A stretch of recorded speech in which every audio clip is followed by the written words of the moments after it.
जय हिंद दोस्तों, कैसे हैं आप लोग।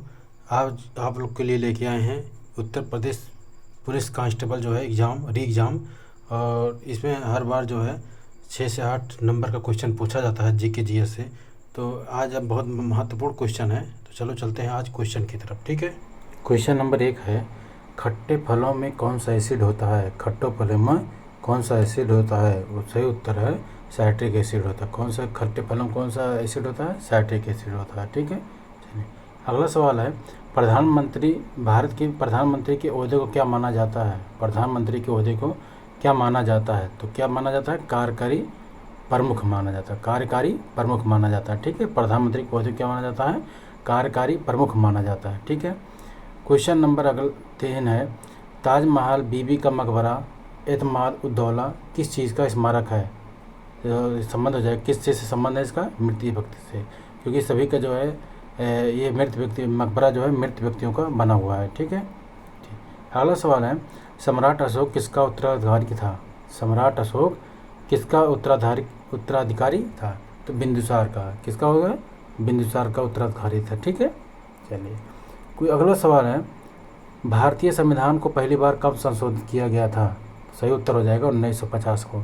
और 1950 में जो है भारतीय संविधान को पहली बार संशोधित किया गया था। ठीक है। अगला सवाल है, रोलेट एक्ट को किस वर्ष लागू किया गया था। रोलेट एक्ट को किस वर्ष लागू किया गया था। तो 1919 में। 1919 में जो है रोलेट एक्ट को लागू किया गया था। ठीक है। अगला सवाल है, महाराणा प्रताप बुलबुल किसे कहते थे। महाराणा प्रताप बुलबुल किसे कहते थे। तो अपने घोड़े को किसको कहते थे, अपने घोड़े को जो है बुलबुल कहते थे, बुलबुल कह के बुलाते थे। ठीक है। अगला सवाल है, बॉक्सर इवांडर होलीफील्ड को किस नाम से जाना जाता है। ठीक है। तो उसका हो जाएगा द रियल डील के नाम से जाना जाता है। ठीक है। चलिए अगला सवाल है, सिंध घाटी सभ्यता का बंदरगाह कहाँ पर था। सिंध घाटी का सभ्यता बंदरगाह पे कहाँ था, लोथल में था। कहाँ था, लोथल में। ठीक है। अगला सवाल है, जैन धर्म में महावीर को क्या माना जाता है। जैन धर्म में महावीर को क्या माना जाता है, वास्तविक संस्थापक माना जाता है। क्या माना जाता है, वास्तविक संस्थापक माना जाता है। ठीक है। चलिए अगला सवाल है, मगध के उत्थान के लिए निम्न में से कौन सा शासक उत्तरदायी है। ठीक है, बिंबिसार। मगध के उत्थान के लिए कौन सा शासक उत्तरदायी है, बिंबिसार। ठीक है। अगला सवाल है, भारत में प्रोफेशनल 2020 क्रिकेट लीग को क्या कहते हैं। ठीक है, क्या कहते हैं, आईपीएल कहते हैं। क्या कहते हैं, आईपीएल। ठीक है। चलिए अगला सवाल है, भारत के राष्ट्रपति कौन है। वर्तमान में भारत के राष्ट्रपति कौन है, द्रौपदी मुर्मू। ठीक है। चलिए अगला सवाल है, सचिन तेंदुलकर को हाल में ही किस खिताब से नवाजा गया था। ठीक है, तो पद्म विभूषण के से नवाजा गया था। ठीक है। चलिए अगला सवाल है, इसरो का हेडक्वार्टर कहाँ है। इसरो का हेडक्वार्टर कहाँ है, बंगलौर में। सही उत्तर है बंगलौर में। इसरो का हेडक्वार्टर कहाँ है, बंगलौर में। ठीक है। चलिए अगला सवाल है, संसद में कौन से 2 हाउसेस हैं। संसद में कौन से 2 हाउसेस हैं। तो लोकसभा और राज्यसभा जो है हाउस। ठीक है। चलिए अगला सवाल है, भारत का सबसे छोटा राज्य कौन सा है। भारत का सबसे छोटा राज्य कौन सा है, गोवा। ठीक है, कौन सा राज्य है, गोवा। ठीक है। चलिए अगला सवाल है, रामायण के लेखक कौन थे। रामायण के लेखक कौन थे, वाल्मीकि थे। वाल्मीकि जो है रामायण के लेखक थे। ठीक है। चलिए अगला सवाल है, भारत में ब्लू सिटी के नाम से किस शहर को जाना जाता है। भारत में ब्लू सिटी को किस नाम से जाना जाता है। किस नाम से जाना है, जोधपुर को। जोधपुर को जो है ब्लू सिटी के नाम से जाना जाता है। ठीक है। चलिए अगला सवाल है, भारत में कौन सी नोट इशू सिस्टम फॉलो की जाती है। ठीक है, कौन, तो मिनिमम रिजर्व सिस्टम क्या फॉलो किया जाता है, मिनिमम रिजर्व सिस्टम जो है फॉलो किया जाता है। ठीक है। भारतीय संविधान में कितनी भाषाएं हैं। भारतीय संविधान में कितनी भाषाएं हैं, 22। भारतीय संविधान कितने 22 है, 22। ठीक है। चलिए अगला सवाल है, भारत की किस राज्य की आबादी सबसे ज़्यादा है। भारत की किस राज्य की आबादी सबसे ज़्यादा है। तो हो जाएगा, किसका हो जाएगा, उत्तर प्रदेश। उत्तर प्रदेश राज्य की आबादी भारत के सबसे ज़्यादा आबादी वाला राज्य है। ठीक है। अगला सवाल है, मिल्खा सिंह को क्या कहा जाता है। मिल्खा सिंह को क्या कहा जाता है, फ्लाइंग सिख ऑफ इंडिया। क्या कहा जाता है, फ्लाइंग सिख ऑफ इंडिया के नाम से जो है मिल्खा सिंह को जाना जाता है। ठीक है। चलिए अगला सवाल है, भारत का सबसे बड़ा राज्य कौन सा है? भारत का सबसे बड़ा राज्य कौन सा है? कौन सा राज्य हो जाएगा? राजस्थान। क्षेत्रफल के दृष्टि से भारत का सबसे बड़ा राज्य कौन सा है? राजस्थान। ठीक है, चलिए अगला सवाल है, भारत में कितने राज्य और कितने यूनियन टेरिटरी है? तो 29 राज्य था और 7 यूनियन टेरिटरी है। ठीक है, ध्यान दीजिएगा। ठीक है, चलिए अगला सवाल है, भारत के 14वें प्रधानमंत्री कौन है? भारत के 14वें प्रधानमंत्री कौन है? तो सही उत्तर है नरेंद्र मोदी जी। कौन है? नरेंद्र मोदी। ठीक है, अगला सवाल है, गुप्त काल में कौन सी गुफाएं निर्मित की गई थी? गुप्त काल में कौन सी गुफाएं निर्मित की गई थी? कौन सी गुफाएं थी? अजंता की गुफाएं। अजंता गुफाएं जो है गुप्त काल में निर्मित की गई थी। ठीक है, चलिए अगला सवाल है, 7 अजूबों में कौन सा अजूबा आगरा में स्थित है? तो ताजमहल। 7 अजूबों में जो आगरा में स्थित क्या बोलते हैं? ताजमहल। ठीक है, वेरी मोस्ट क्वेश्चन है। शहीद की और किस नाम से जाना जाता है? शहद को किसके नाम से जाना जाता है? द वेस्टर्न घाट्स के नाम से भी जाना जाता है। ठीक है, चलिए अगला सवाल है, भारत की सबसे पुरानी पर्वत श्रृंखला कौन सी है? भारत की सबसे पुरानी पर्वत श्रृंखला कौन सी है? ठीक है, आरावली पर्वत। आरावली पर्वत जो है भारत की सबसे पुरानी श्रृंखला पर्वत है। ठीक है, चलिए अगला सवाल है, ट्विन सिटीज कौन से 2 शहरों को कहा जाता है? ठीक है, तो हैदराबाद सिकंदराबाद को जो है ट्विन सिटीज के नाम से भी जाना जाता है। ठीक है, इंपॉर्टेंट क्वेश्चन है। ठीक है दोस्तों, चलिए अगला सवाल है, भारत के राष्ट्रपिता कौन है? भारत के राष्ट्रपिता कौन है? तो महात्मा गांधी जी है भारत के राष्ट्रपिता है। ठीक है, हमारा राष्ट्रगान किसने लिखा था? ठीक है, हमारा राष्ट्रगान किसने लिखा था? तो कौन से लिखे थे? रविन्द्रनाथ टैगोर जी ने है हमारे भारत का राष्ट्रगान लिखा था। ठीक है, क्वेश्चन नंबर 34 है, father of the Indian constitution किसे कहा जाता है? Doctor B R Ambedkar. Doctor B R Ambedkar को जो है father of the Indian constitution कहा जाता है। ठीक है, चलिए अगला सवाल है, भारत का गणतंत्र दिवस कब मनाया जाता है? भारत का गणतंत्र दिवस कब मनाया जाता है? 26 जनवरी के जो है भारत का गणतंत्र दिवस मनाया जाता है। ये कब लागू हुआ था? तो 26 जनवरी 1950 को। ठीक है, ये लागू किया गया था। चलिए ठीक, अगला सवाल है, आंध्र प्रदेश का लोक नृत्य क्या है? आंध्र प्रदेश का लोक नृत्य क्या है? कुचिपुड़ी। कुचिपुड़ी जो है आंध्र प्रदेश का लोक नृत्य है। ठीक है, चलिए अगला सवाल है, भारत के गृह मंत्री कौन है? भारत के गृह मंत्री कौन है? कौन है? अमित शाह जी हैं, भारतीय गृह मंत्री हैं। ठीक है, भारत के अगला सवाल है, भारत के वित्त मंत्री कौन है? भारत के वित्त मंत्री कौन है? निर्मला सीतारमण जो है भारत के वित्त मंत्री हैं। ठीक है, चलिए अगला सवाल है, भारत की आरबीआई गवर्नर कौन है? भारत के आरबीआई गवर्नर कौन है? शक्तिकांता दास।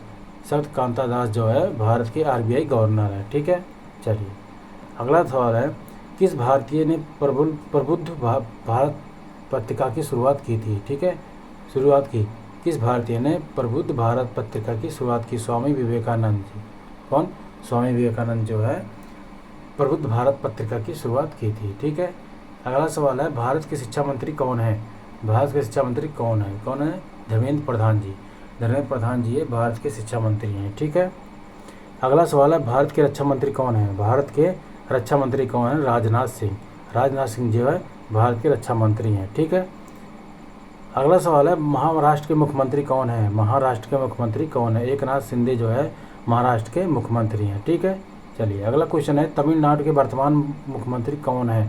तो M.K. स्टालिन जो है तमिलनाडु के वर्तमान मुख्यमंत्री हैं। ठीक है, चलिए अगला क्वेश्चन है, दुनिया में 2020 में कौन सी वैश्विक महामारी आई थी? ठीक है, तो कोरोना वायरस कोविड-19 जो है 2020 में वैश्विक महामारी आई थी। ठीक है, और ये कहाँ शुरुआत हुई थी? चाइना से शुरुआत हुई थी। ठीक है, अगला सवाल है, फेसबुक के संस्थापक कौन है? फेसबुक के संस्थापक कौन है? मार्क जुकरबर्ग जो है फेसबुक के संस्थापक है। ठीक है, चलिए अगला सवाल है, भारत में पहला फ़ोन कब लॉन्च किया गया था? तो 1995 में जो है भारत में पहला फ़ोन लॉन्च किया गया था। ठीक है, चलिए अगला सवाल है, लिवरेज ईडू के संस्थापक कौन है? लिवरेज ईडू के संस्थापक कौन है? तो अक्षय चतुर्वेदी जो है संस्थापक है। ठीक है, चलिए अगला सवाल है, CA का फुल फॉर्म क्या है? तो चार्टर्ड अकाउंटेंट जो है CA का फुल फॉर्म है। ठीक है, अगला सवाल है, भारत में लाइसेंस प्राप्त करने की आयु क्या है? भारत में लाइसेंस प्राप्त करने की आयु क्या है? तो 18 साल। कितना है? 18 साल। आपका भारत में लाइसेंस किसी भी प्रकार का कोई लाइसेंस चाहिए, चाहे वो ड्राइविंग लाइसेंस हो, चाहे हथियार का मतलब शस्त्र लाइसेंस हो, तो उसके मिनिमम आपका 18 साल होना चाहिए। ठीक है। अगला सवाल है दोस्तों, वह प्राचीन नाम क्या है जिससे पटना नगर को जाना जाता था? अर्थात पटना नगर को प्राचीन नाम क्या था? तो पाटलिपुत्र। क्या था? पाटलिपुत्र। ठीक है। चलिए अगला सवाल है, 1930 की प्रसिद्ध नमक यात्रा सत्याग्रह यात्रा को क्या नाम था? तो दांडी यात्रा। क्या था? 1930 में जो नमक यात्रा सत्याग्रह चली थी, क्या उसका क्या नाम था? दांडी यात्रा था। ठीक है। चलिए अगला सवाल है, किसे सीमांत गांधी कहा जाता है? किसे सीमांत गांधी कहा जाता है? तो अब्दुल गफ्फार खां को जो है सीमांत गांधी कहा जाता है। ठीक है। चलिए अगला सवाल है, वंदे मातरम गीत के लेखक कौन है? वंदे मातरम गीत के लेखक कौन है? तो बंकिम चंद्र जो है चटर्जी जो है वंदे मातरम गीत के लेखक हैं। ठीक है। चलिए अगला सवाल है, कौन सा भारतीय स्वतंत्र भारत का पहला जनरल गवर्नर था? तो गोपालाचारी जो हैं भारतीय स्वतंत्र के पहले गवर्नर जनरल थे। ठीक है। चलिए अगला सवाल है, सर्वप्रथम किसने कहा कि स्वतंत्रता मेरा जन्मसिद्ध अधिकार है? तो बाल गंगाधर तिलक जी ने जो कहा था कि स्वतंत्रता मेरा जन्मसिद्ध अधिकार है। ठीक है। चलिए अगला नेक्स्ट क्वेश्चन है, मोहनजोदड़ो को किस नाम से भी जाना जाता है? मोहनजोदड़ो को किस नाम से जाना जाता है? Mount of death. Mount of death के नाम से भी जो है मोहनजोदड़ो को जाना जाता है। ठीक है। चलिए अगला सवाल है, शाहनामा किसकी कृति है? अर्थात शाहनामा के लेखक कौन है? फिरदौस जो है शाहनामा के लेखक हैं। ठीक है।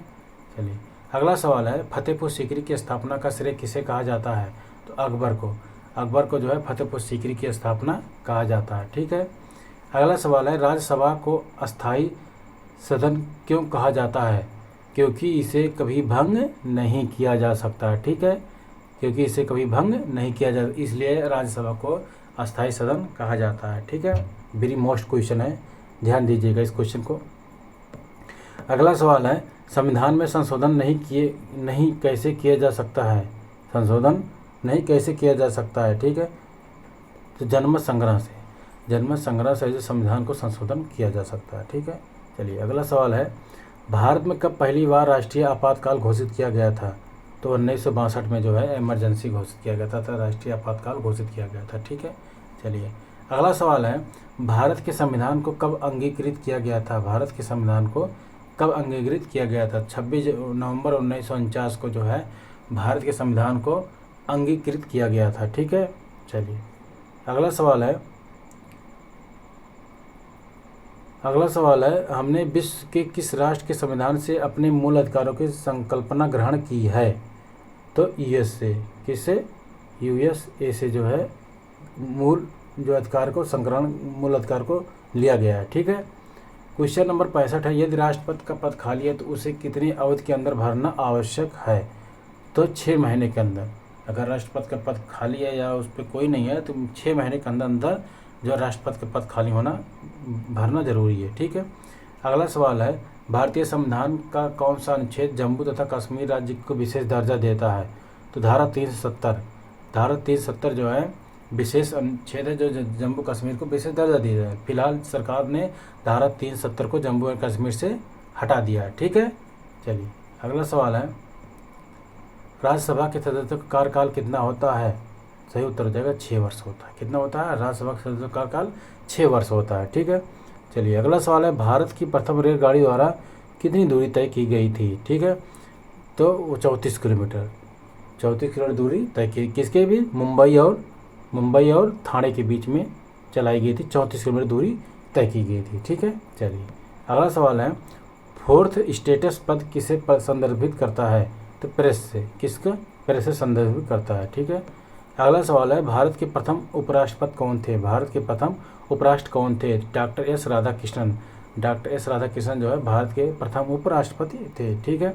चलिए अगला सवाल है, रिचर पैमाने पर किसको मापा जाता है? तो भूकंप की प्रबलता को जो है रिचर पैमाने से नापा जाता है। ठीक है। ध्यान दीजिएगा, इंपॉर्टेंट क्वेश्चन है कि रिचर पैमाने से क्या नापा जाता है। अर्थात क्वेश्चन पूछ सकता है भूकंप की तीव्रता या प्रबलता किससे नापी जाती है? रिचर पैमाने से नापी जाती है। ठीक है। चलिए अगला सवाल है, भारत के उत्तरी मैदानों की मृदा समानता कैसे बनी है?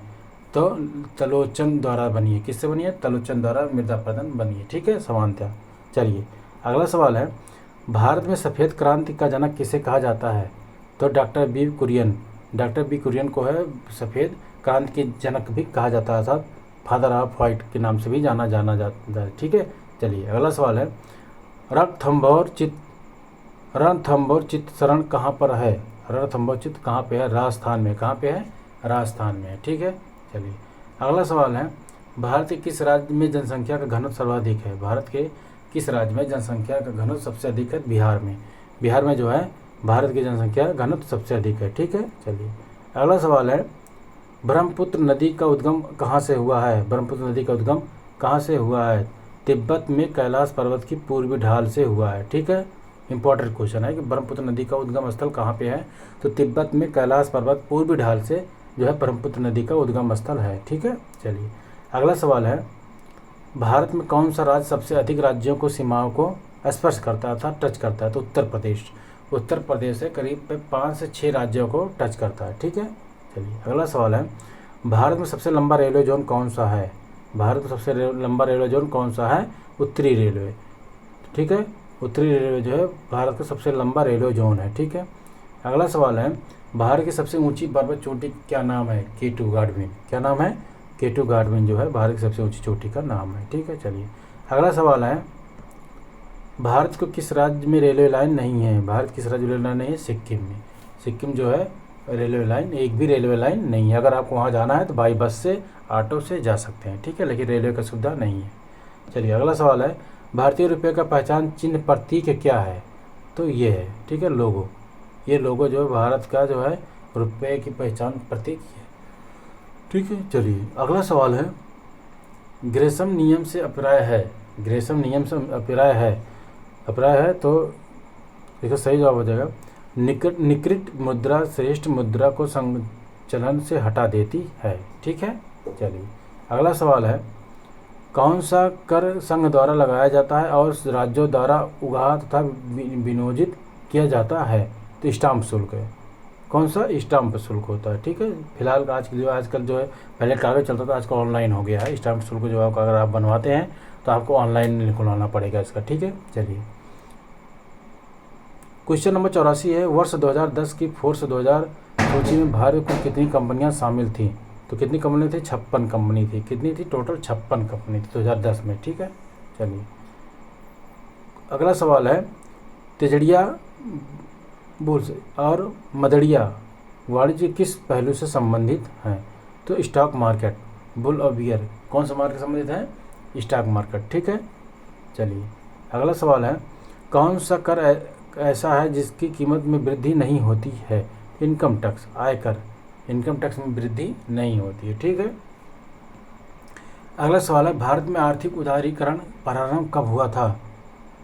तो औद्योगिक लाइसेंस नीति के वास्तविक बदलाव के साथ जो है भारत की आर्थिक उदारीकरण का प्रारंभ हुआ था। ठीक है, चलिए अगला सवाल है, निफ्टी निम्नलिखित किससे संबंधित है? निफ्टी निम्नलिखित किस संबंधित है? NSE जो है सूचकांक से, NSE सूचकांक से जो है निफ्टी संबंधित है। ठीक है, चलिए अगला सवाल है, विश्व स्वर्ण परिषद की रिपोर्ट के अनुसार कौन सा देश स्वर्ण का सबसे बड़ा आयात है? भारत। सबसे बड़ा कौन सा है? भारत जो है स्वर्ण का सबसे बड़ा आयात है। ठीक है, इंपॉर्टेंट क्वेश्चन है। ठीक है, चलिए अगला सवाल है, हार्ड करेंसी का क्या अर्थ है? हार्ड करेंसी का क्या अर्थ है? तो वह मुद्रा जिसकी आपूर्ति मांग की अपेक्षा कम हो। ठीक है, हार्ड करेंसी कहलाती है। ठीक है, चलिए अगला सवाल है, संयुक्त राष्ट्र शासकीय रूप में 1945 में किस तिथि का अस्तित्व में आया था? ठीक है, ध्यान दीजिएगा, संयुक्त राष्ट्र शासकीय रूप में 1945 में से किस तिथि को अस्तित्व में आया था? 24 अक्टूबर को आया था। कब आया था? 24 अक्टूबर को जो अस्तित्व में आया था। ठीक है, चलिए अगला सवाल है, संयुक्त राष्ट्र संघ के प्रथम महासचिव कौन है? संयुक्त राष्ट्र संघ के प्रथम महासचिव कौन है? त्रिगवेली जो है संयुक्त राष्ट्र संघ के प्रथम महासचिव हैं। ठीक है, चलिए अगला सवाल है, कौन सा देश संयुक्त राष्ट्र का 193वां राष्ट्र है? तो कौन सा है? दक्षिणी सूडान। कौन सा? दक्षिणी सूडान जो है संयुक्त राष्ट्र संघ का 193वां राष्ट्र है। ठीक है, चलिए अगला सवाल है, संयुक्त राष्ट्र संघ के वर्तमान महासचिव कौन है? संयुक्त राष्ट्र संघ के वर्तमान सचिव कौन है? तो बान की मून जो है संयुक्त राष्ट्र संघ के वर्तमान महासचिव हैं। ठीक है। चलिए अगला सवाल है 2 जुलाई 2009 को अंतर्राष्ट्रीय प्रमाण एजेंसी AIAEA के महानिदेशक चुने गए थे। कौन चुने गए थे? तो युकिया अमानो जो है चुने गए थे। ठीक है, चलिए अगला सवाल है 5 जुलाई 2011 को अंतर्राष्ट्रीय मुद्रा कोष प्रबंधक निदेशक कार्यभार संभाला था। ठीक है, तो कौन संभाला था? क्रिस्टीन लगाई जो है 5 जुलाई 2011 को अंतर्राष्ट्रीय मुद्रा कोष के प्रबंध निदेशक का कार्यभार संभाला था। ठीक है, चलिए अगला सवाल है महिलाओं के लिए समानता को प्रोत्साहित करने के लिए संयुक्त राष्ट्र संघ की नई एजेंसी कौन सी थी? तो UN वुमेन जो है ये संयुक्त राष्ट्र संघ की नई एजेंसी का जो है एजेंसी थी। ठीक है, महिलाओं को प्रोत्साहन के लिए UN ने एक मिशन चलाया था। ठीक है, तो उसका क्या नाम था? UN women. ठीक है, चलिए अगला सवाल है 1 जनवरी 2011 के अस्तित्व से आई की पहली प्रमुख बनी। तो मिशेल बेचेलेट जो है 1 जनवरी 2011 के अस्तित्व से आई की पहली प्रमुख बनी। ठीक है, अगला सवाल है संयुक्त राष्ट्र संघ की सुरक्षा परिषद के सदस्यों की कुल संख्या कितनी है? तो 15 है। कितनी है? 15 है। जो है सुरक्षा परिषद की संख्या कितनी है? 15 है। ठीक है, चलिए अगला सवाल है अंतर्राष्ट्रीय न्यायालयों में न्यायाधीशों की संख्या कितनी है? तो 15 है। कितनी है? 15 है। ठीक है, चलिए अगला सवाल है और लास्ट सवाल है फरवरी मार्च 2010 को नई दिल्ली में संपन्न विश्व कप हॉकी टूर्नामेंट का खिताब जर्मनी को फाइनल में हराकर किसने जीता? ऑस्ट्रेलिया ने। किसने जीता? ऑस्ट्रेलिया को जीता था। ठीक है, अभी तक हमारे चैनल पर नए हैं या सब्सक्राइब नहीं किया प्लीज़ सब्सक्राइब कर लीजिए जिससे आपको वीडियो नोटिफिकेशन मिलता रहे। ठीक है, फिर मिलेंगे एक नई वीडियो के साथ। जय हिंद, जय भारत।